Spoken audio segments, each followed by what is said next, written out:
Welcome to DysFictional. I'm Randy the Random Generator. And I'm Ginger, a professional film industry victim who plays Wandering Warlock and Confused Cleric, Delia Lark.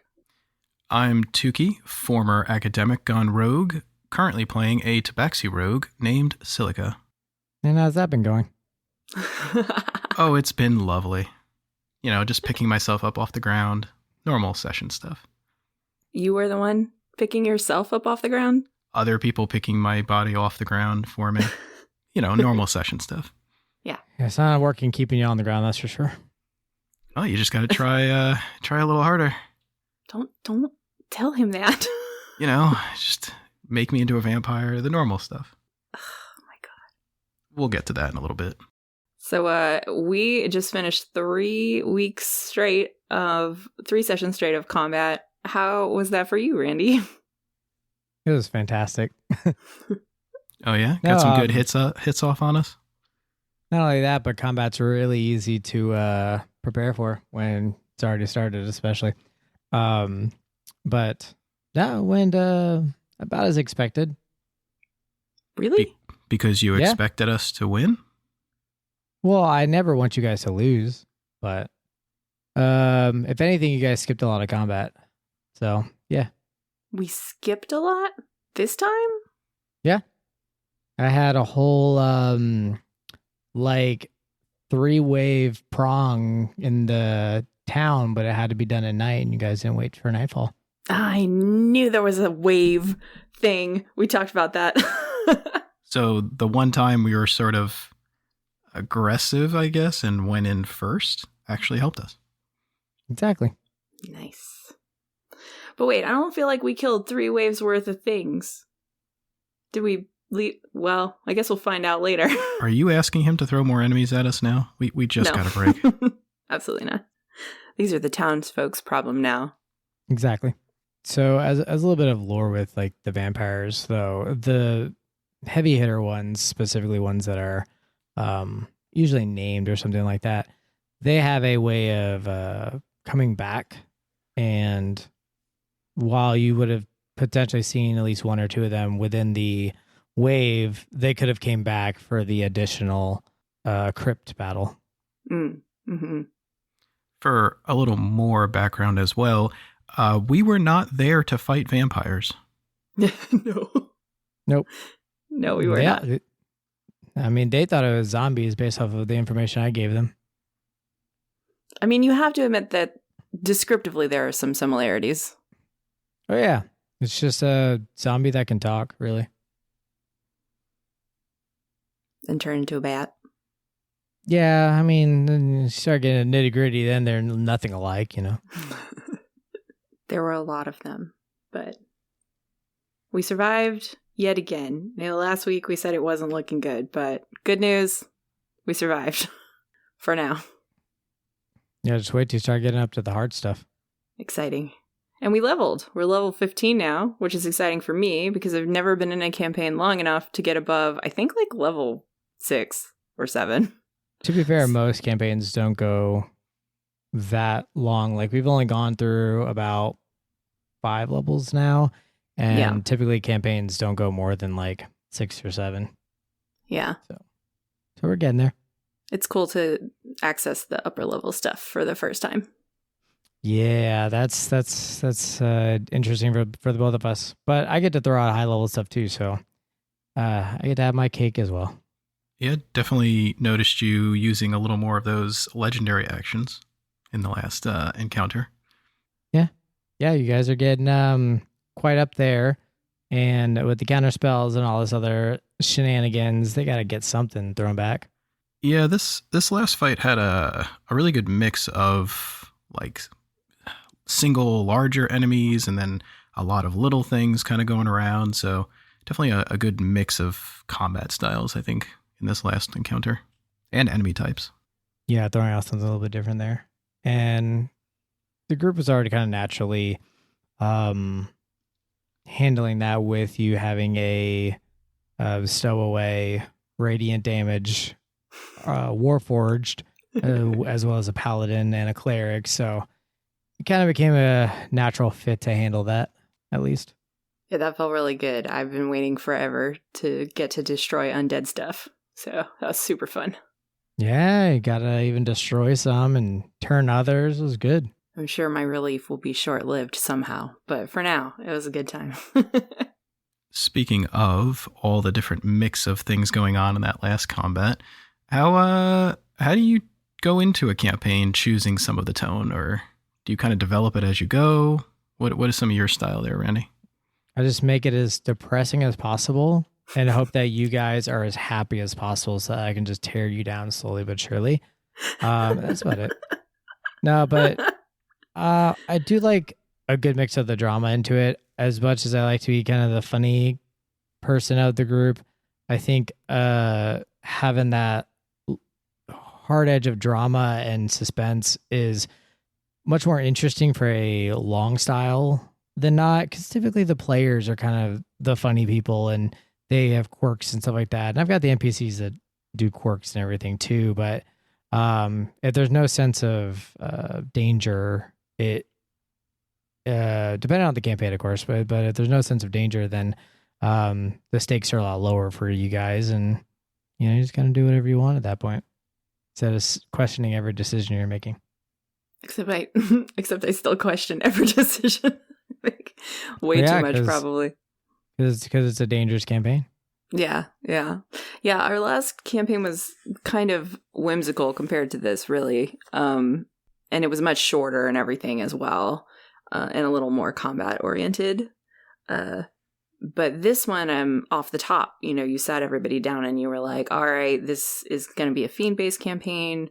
It's going to be high level, high stakes. And like, we're very clear about like, there's going to be a lot of violence. There could be like some disturbing things, like what's everybody cool with and not cool with. And I really appreciated that going in, because there's a lot of things that some people, don't want to deal with in their sort of fantasy life, or,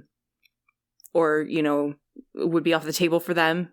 And so that was nice, just to sort of like get a baseline on communication of like who's down for what and like where the boundaries are. And then once that's established, it's easy to just feel free to like play in that space and like really take it as dark as you want.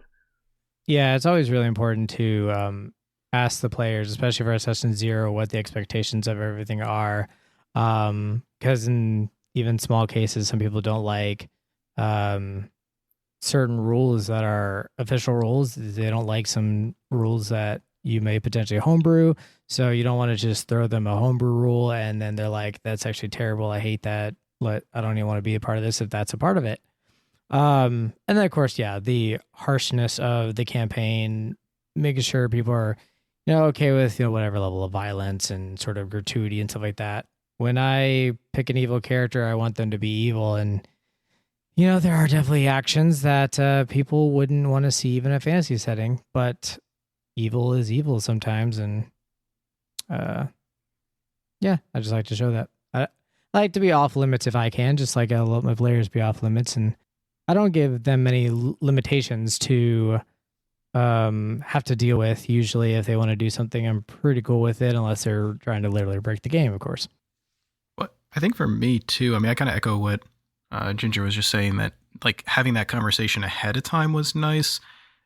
For me, even it was from a character perspective, because it helped me know like what kind of world this character was in.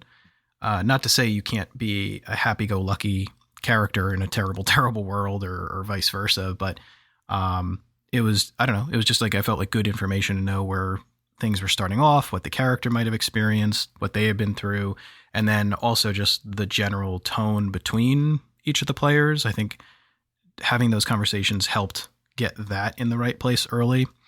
One thing I will definitely say, though, it's always easy to fall back to some comedy here and there, and I think our group does that in different times. In fact, one of the things I noticed, we were just talking about a big battle we had this session, and after a little bit of success, we almost had some of that kind of comedic parts blend back in a little bit, which was interesting because we hadn't had that in a while.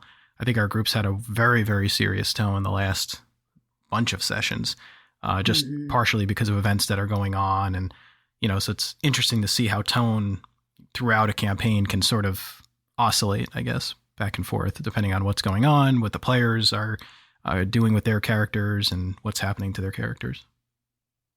And one of the things I've even said towards the start is, as much as obviously true freedom with your characters, do whatever you want with them.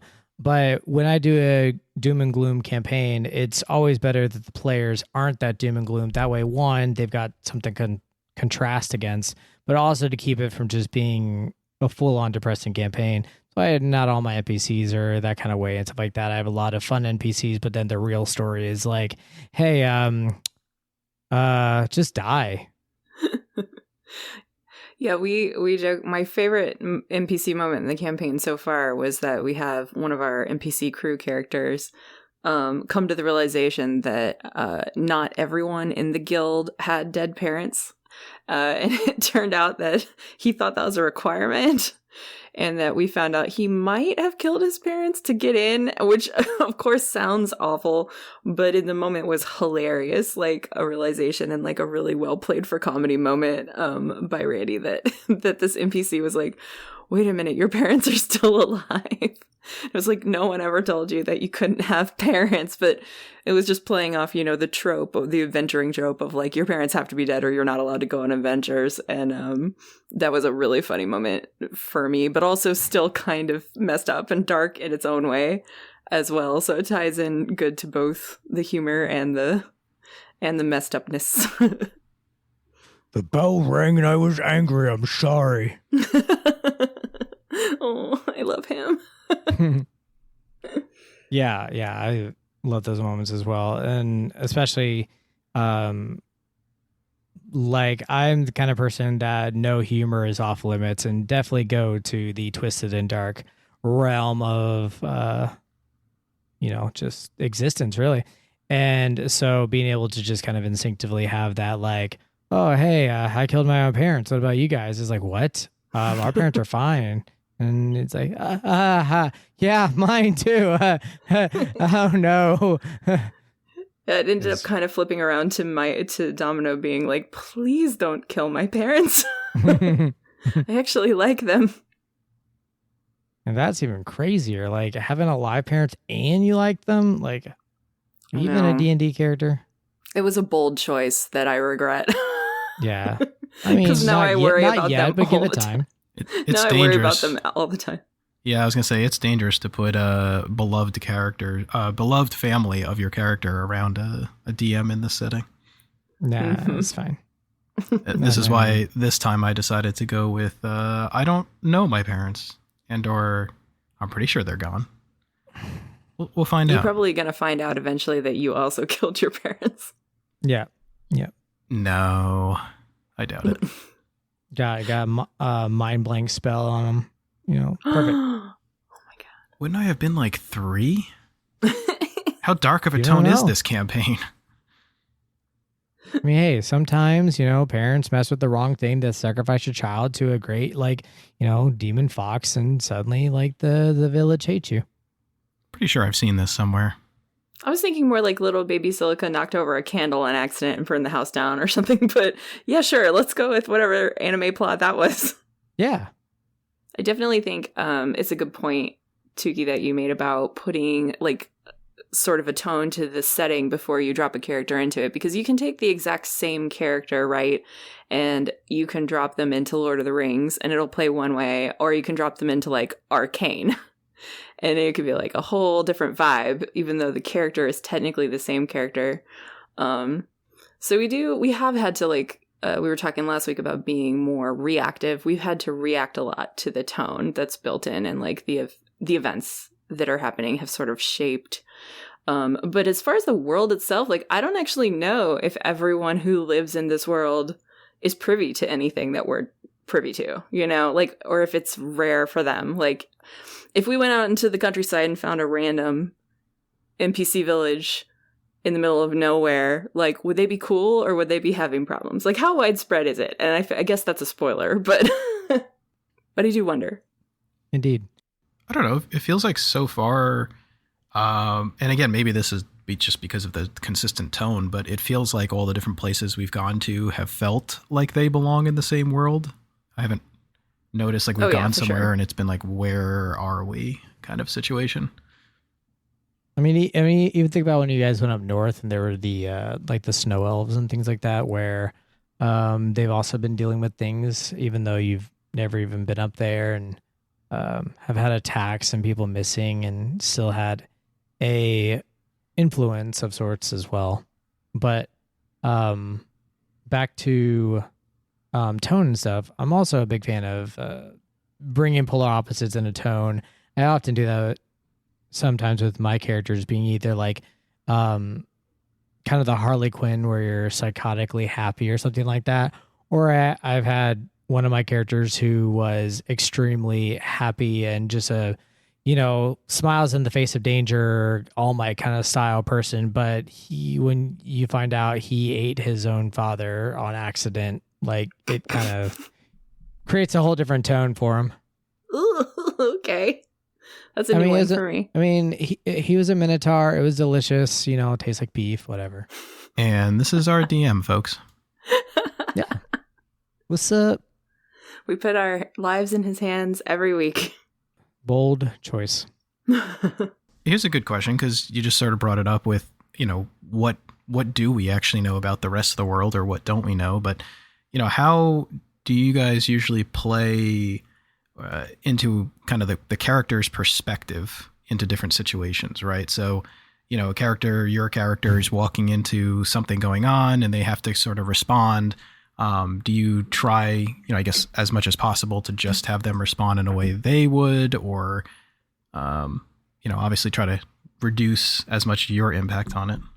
I think the best example of that as a universal is how a person or character handles going to 0 HP. Like you've got a soldier who's probably been there before, kind of shrugs it off. My druid who, has the faith that he'll come back. But then I also had the character that the first time I went down, I said, F this, I'm not made to be an adventurer, and went to be a merchant instead. So I think that's a big telling, is if your character takes going down and the potential of death as a big moment. Topical. Yeah.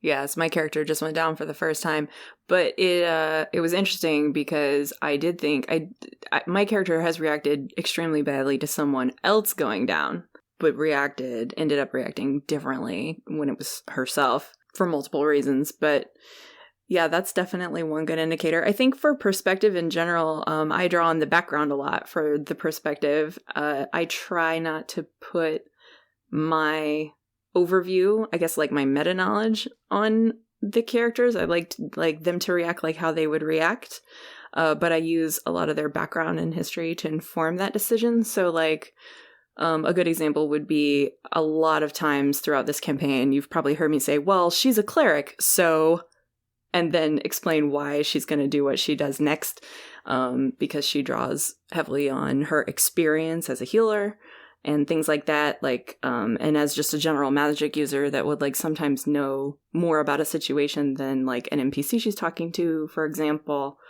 So her perspective has been in the past wildly different from Silica, your character's perspective as a rogue.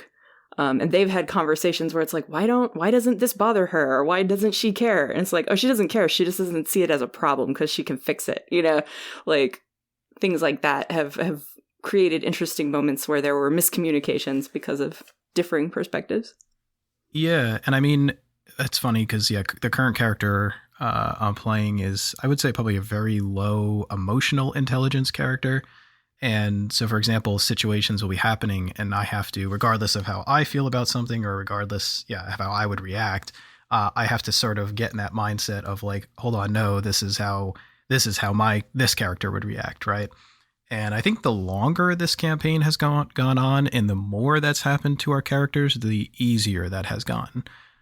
Even though there's been, a pretty dramatic amount of change for the characters we've played, just because it's been years in the game time, in world time.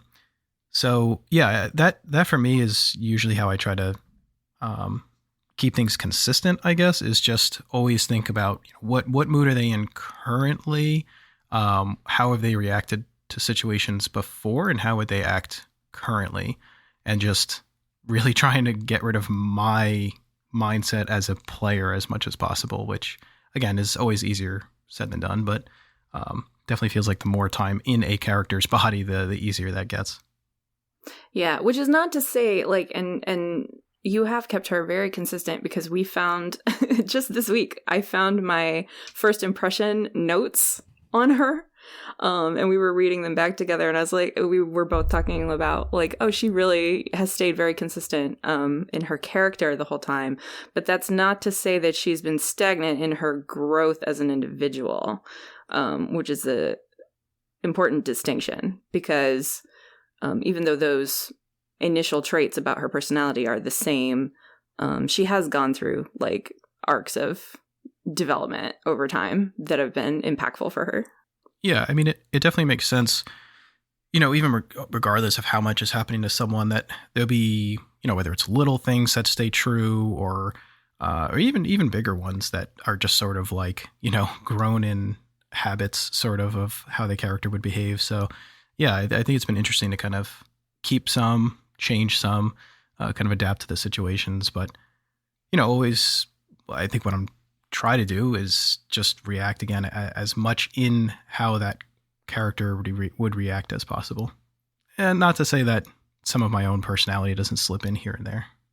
As a person who doesn't get the opportunity to flesh them out the same way, having that characters come in and out quickly. Another thing that can potentially help as well is, especially when I play my own characters, is I tend to talk to myself a lot, honestly.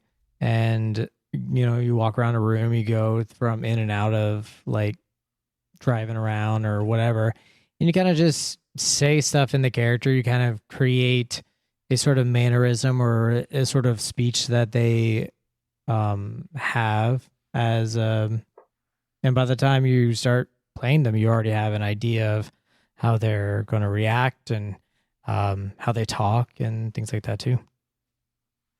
And they can always change and evolve, but especially with the way that other players and stuff may shake up what you have already had established, but still having something established can definitely help.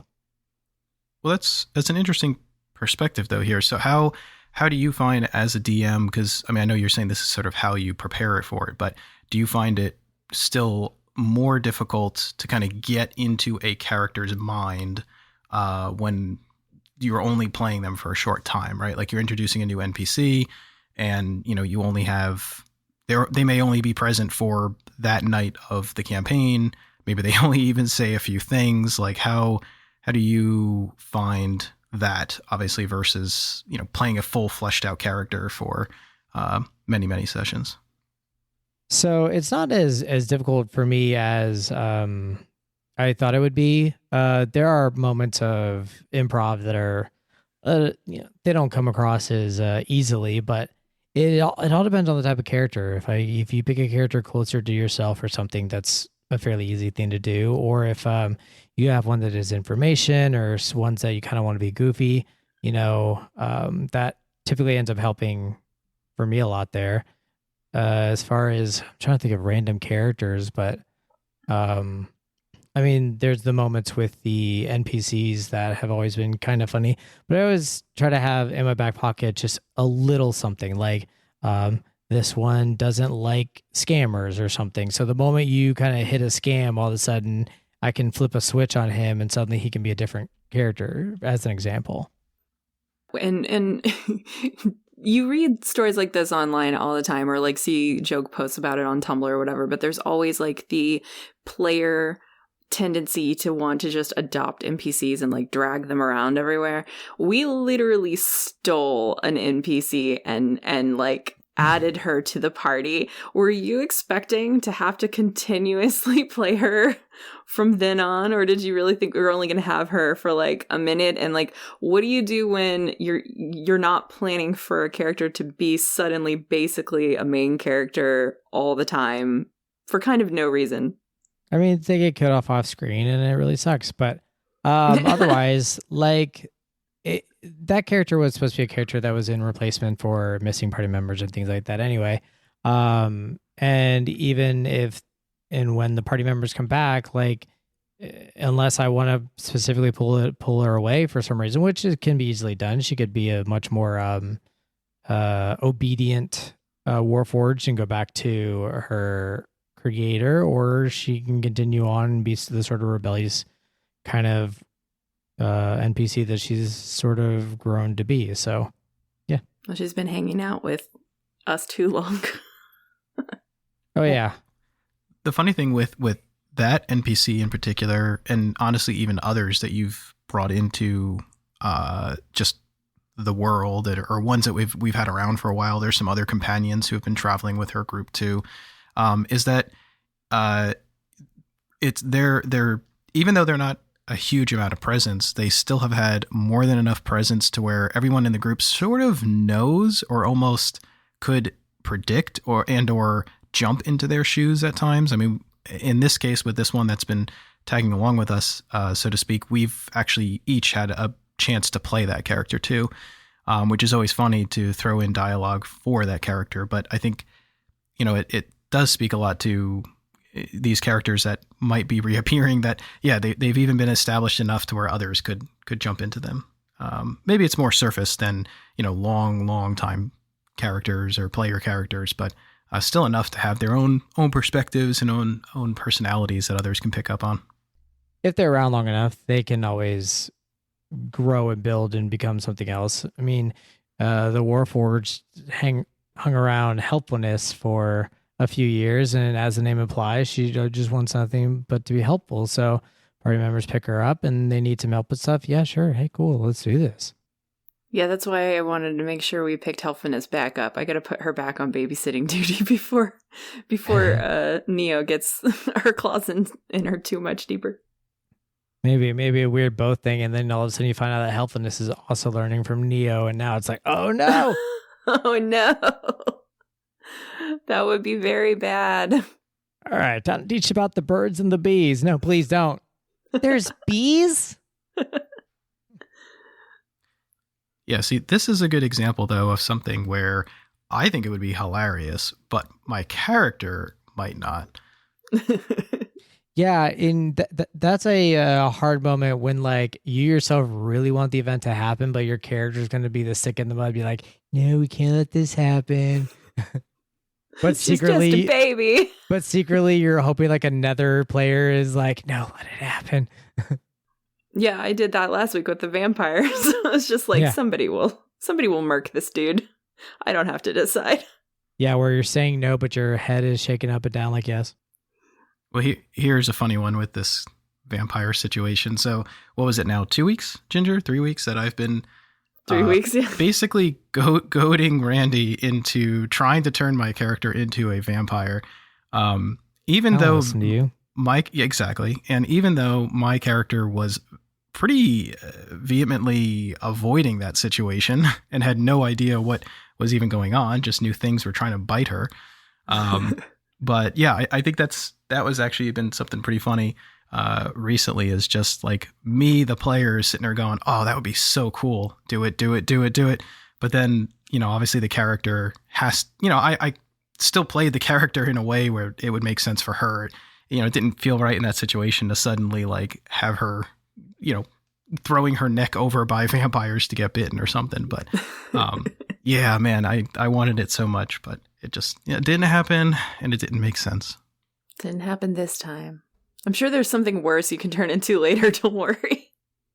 Oh yeah, like easily. If nothing else, you guys do bad enough things. You guys be a lemur, a little, like slug in the nine hells. That'd be great. Yeah, see, you keep saying there's no consequences to your actions, but the consequences are that you turn into a tiny slug, and that's not cool at all. Yeah, but my character's not worried about consequences. I know. Yeah. Who knows? I have to worry enough for all of us. I don't know. I feel like we've got other worry party members. I'd say it's almost half and half. one person who doesn't care, one person who's like, let's do the bad. The other person's like, I kind of want to do the bad too. And then one person's like, I don't think we should do the bad. And the other one's like, we shouldn't do the bad. Yeah, so there's two of us who are kind of like, no bad things, please. And two of you that are, let's kind of do the bad things. I mean, honestly, that's been kind of nice because playing a character that doesn't care or is okay with some of the bad things is definitely a little different than what I usually do, and or me personally, which did take some time to get used to. But I definitely think in this like back half so far of the campaign, it's been a lot easier. But yeah, it's kind of nice to just lean back and just be like, oh, no, my character doesn't have to worry about that. I did that last campaign. So in our underwater setting, I was a Yanti snake lady who was very chaotic and a blood hunter ranger with a pet octopus named Jeff.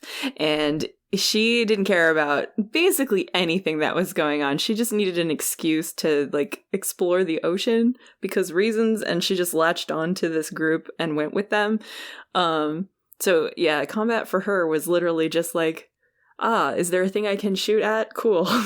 And all of the moral decisions were like, that's not my problem. And it but I did struggle a little bit with her, getting her to fit into the party. Like they still have to care enough to want to be there, or to stick around, or else then you just have to roll a new character. Like if the character loses interest and is like, all right, I'm too much of a loner, I'm gonna jet, then that's not fun. So there has to be like a little bit of a balance. You have to find something to care about. Yeah, I think it's better to re-roll a character than force yourself to play a character you're not having fun with. And it's always better to discuss that with the DM, because is it a problem with the campaign and or the players or yourself? Or is it just you need something more to motivate your character? And if at worst the DM can just help make it a more interesting transition than just, well, I gotta go. And then that's it, your character's gone.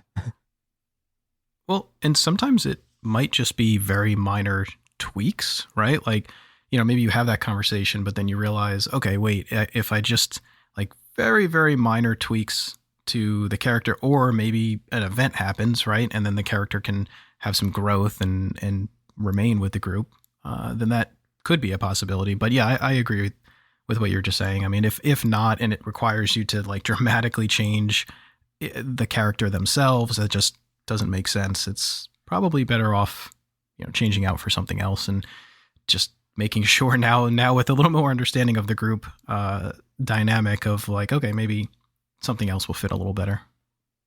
I even had that as an example for you with one of your characters that you weren't really feeling because being too close to another character.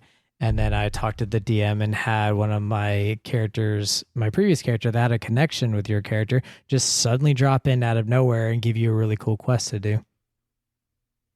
I don't think I realized that was your doing. Oh, it was definitely both of us. Huh. Mostly me. Yeah, also what that allowed me to do is change the character a little bit in a way that made sense. Like it gave me an opportunity to be like, to kind of get out of the funk of what the character was like stuck with, or I felt I was stuck with. So yeah, I mean, definitely a good example there of like shaking things up with maybe a major event for that specific character to allow them the chance to change.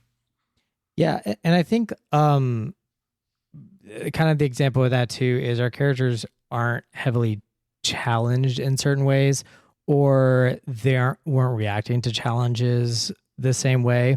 Like I would have a character try to shake up a dynamic, and then everyone just kind of goes along with it. Well, you keep going along with it, then there's no drama a part of the group. So then at that point, there's nothing really to react except everyone just playing as is, rather than having those characters like we've got now that are morally gray and characters that are good, and they are actually clashing against each other, which creates some interesting dynamic. And that's of course the way our group is. We know we're just being our characters, so we can get mad at each other to a degree and know that it's not coming from the player. Yeah, we've had full on fights in this campaign, and at one point, one of our other players, like as soon as like we cut off of off of Fantasy Grounds and like we weren't playing anymore, he was immediately like, "That was amazing!" Like, like I think that was super fun and everything. I was like, yeah, it's fine, like it's cool, but it is important. If you're having a full-blown in-game fight, to check in after and just double check and be like, you can't ever check in too much. I think it's always appropriate to say, I'm not mad, right? Like my character is mad. And if your group is a good group and like they're really in tune, they won't mind. Like they would rather you overcheck than undercheck. And that's come up a lot in this campaign because it has been such a tense setting. So it's like, of course, there are going to be arguments. And we've had a few like kind of like PvP moments too that we had to kind of work through. But it's made everything, that much more interesting in the long run. My character has been attacked by everybody and I have done nothing wrong. But honestly, I'm fine with it. Like this is another thing of like the character versus the player, but I think it's fun, and has created some really interesting like moments between characters and all of that. But obviously, actually in this case, because my character is a little less worried about consequences herself or doesn't think about things as much, she's sort of fine with it too, I guess. But yeah, I don't know. That's definitely been kind of funny. But even in the last campaign we did too, somehow my character ended up being accused of being a traitor by everybody at one point, even though, and I'm not even all thanks joking. To a fun confusion spell. Yeah, one little confusion thing, and then also got attacked by multiple party members. And yeah, and even in that one, not even jokingly, they did nothing wrong at all. But it was also a very funny situation to sort of play into and play out of. Like, how that character responded was completely different to how this character responds to things.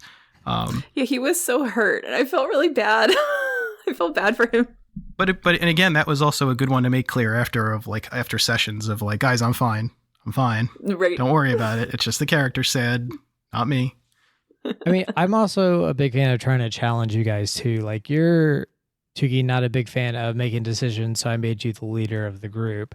I have people that aren't very comfortable with doing certain things, so I'll try to help with getting them to do things that they may not be comfortable with now.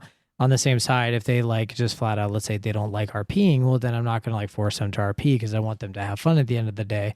But there are aspects that they could definitely be challenged or do more. Like everyone can be creative whenever they get enough handed to them. And every now and then, like you'll shine out your creativity, even if you think you aren't creative. So it's great to push for that, give them spell ideas, and then all of a sudden they snowball from there.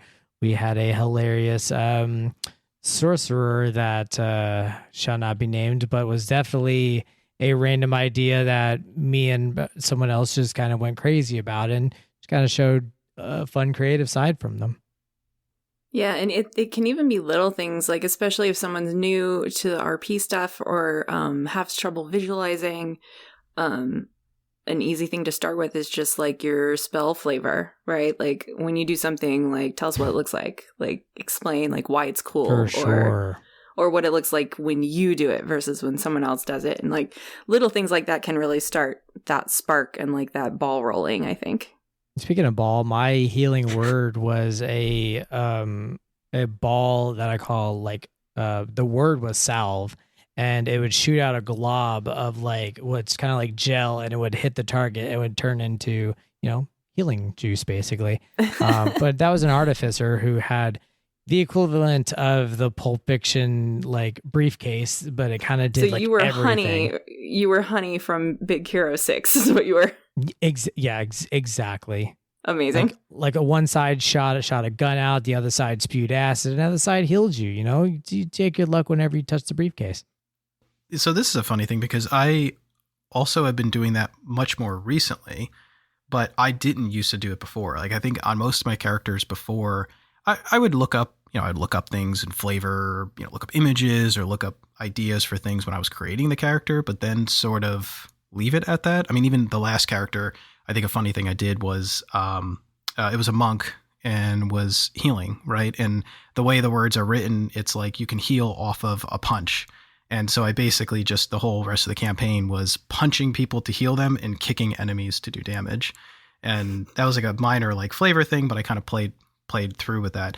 But now this character in this current campaign, I've been doing way more like flavor on things. I've been looking up like images on stuff. I mean, I don't know how many my character has been doing disguises for a while now, and I don't know how many different images I have on my computer, so I can pop it up into the chat every single time the character changes. But which I've actually enjoyed. So I would definitely encourage, other people out there too, like flavoring things up, looking up images. Again, I'm not necessarily someone who's going to be able to draw something, but I can look up things other people have drawn and based off of ideas. So there's always ways to do it. But it's definitely been really nice. Yeah, giving your spells their own names. Oh yeah, for sure.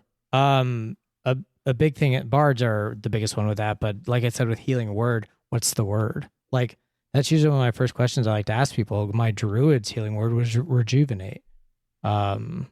So those little aspects, and then of course, like Eldritch Blast or Firebolt, like there's ways that people can fire them, like Firebolt like a gun, like finger guns, bang bang, firebolts, it's hilarious and fun. And especially because it makes people like their own entity when they do that. I think another fun idea is trying to create a full-on spellcaster that's not a spellcaster, or like things are randomly happening to them. Or on the other side, limiting your character with spells based off of them. I have a character who had only psychic spells or only illusion spells.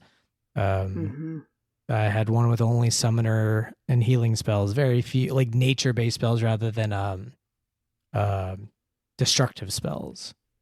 We've been doing that a lot this time, based on just our character's personality, and that just came up this week with you, Tuki, and one of our side chats is your character is like, why are you doing necromancy stuff? Do I need to be worried? And it's because, even though I've had this spell, which is just speak with dead, but like I've had it the whole campaign, I just leaned more into the healing side of the cleric spell list, and I just have never used any of the necromancy spells, even though I have access to tons of them. And so, you rightly pointed out, like, oh, this seems out of character for you. Like, are you doing okay? Like, why did you need a bunch of heads after that battle was over? That seems not on point. So, establishing that your character leans towards like a certain type of magic, even if they have access for more things, can also drive that characterization for sure. Or you have characters like one of our other ones who just doesn't show you what they can do, and every now and then you find out they have disintegrate. Right. Yeah, I think the example you gave, Ginger, was a good one, just because I was like trying to think of how my character would have responded, and they're pretty fine with most stuff, and they're a very aggressive character themselves, but it was the fact that your character was doing that action that was what made it different. But even limiting yourself, right? That's definitely half the time, not even half, but like every time we level and you're looking through spell lists or whatever it is, especially just because the current character I'm playing is half bard, but they're very much personality wise a rogue, right? So it's a lot of looking through spells and a lot of looking through things to just be like crossing things off, not even looking at what it does, but it's like that they wouldn't use that.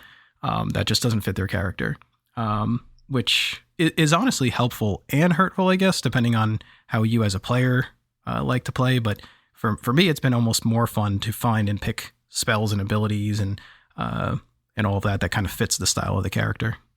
I think that also extends the longevity of like your willingness to want to continue to make new characters too, right? Because if you were a bard and you wanted to be a certain type of bard and you were just using like everything that bards have, you might not want to be a bard again.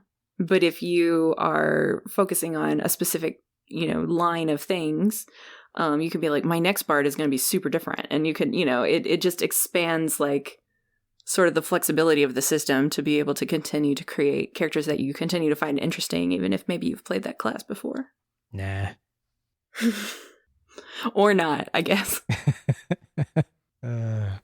Okay, sure. Well, speaking of characters, want to go make one? This is the Flash Round, where we take turns creating the bones of a character that anyone can use. If you play one, let us know who they become. Let's roll initiative. All right, who goes first? Pick out a number. I'm rolling a d20. Oh my god. Okay, I rolled a 1. I got 18. 10. Oh, looks like the random generator's first. Always. All right, so first things first, the race. I'm going to choose a Harengon. What is that? It's a rabbit. I don't It's know a what that rabbit race. Harengon. Oh. Okay. That's Bunnies. Yeah, it's a bunny. Yep, we're going bunny this time. All right. So that leaves class to me. Mm-hmm. And I'm going to go with a monk so we can see a rabbit fight. I somehow knew you were going to say monk, and I already had picked for subclass Astral Self. Because I want them to have multiple extra arms. Well, okay, so if it's going to be an actual self, then like the rabbit should be this weird, like almost grayish blue with a bunch of white spots on it. That's for the appearance anyway. So for the background, let's go with a soldier. Maybe even like a former soldier. Okay. He's a little bit more militaristic as a monk, which is a little strange for his flaw. I'm going to say that he's not that fast for a rabbit. Poor little guy. Okay, he thinks, it can't be mechanics, so he thinks he doesn't have a lot of confidence because he always used to lose the races when he was a kid to all the other rabbits. And the turtles. A turtle beat him once. A turtle beat him once in a race. And he doesn't think he's very fast, and that's why he became a monk.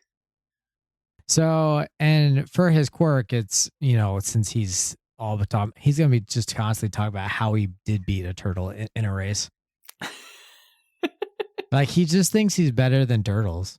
Than turtles. Turtles, yeah. And turtles. All terrapin species. Some lizard folk. For his phobia, I'm going to say he's afraid of direct sunlight for no real reason. So he's just always wearing a lot of layers or an umbrella. Or fancy sunglasses. Just thinks, is just afraid of direct sunlight. We're going with that. Okay, well then for the trinket or item, I'm going to give him fancy sunglasses. I don't want fancy sunglasses. This guy's just going to look cool. We could call them Ray-Buns. Yeah. Okay. No. I like that. I'll see myself out. His name will be Linux. Ooh. Like the operating system? Sure. Amazing. Because, it runs. Yeah. Hey, you made it to the end. Well, if you enjoyed this session and want to hear more, you can find us on X, formerly known as Twitter, at DysFictional Pod for our latest updates and downloads. Original music for this podcast provided by Josh Silver, the artist known as Diminon on Spotify. And as we say goodbye for this week, remember that party leadership experience does count on your real-world resume.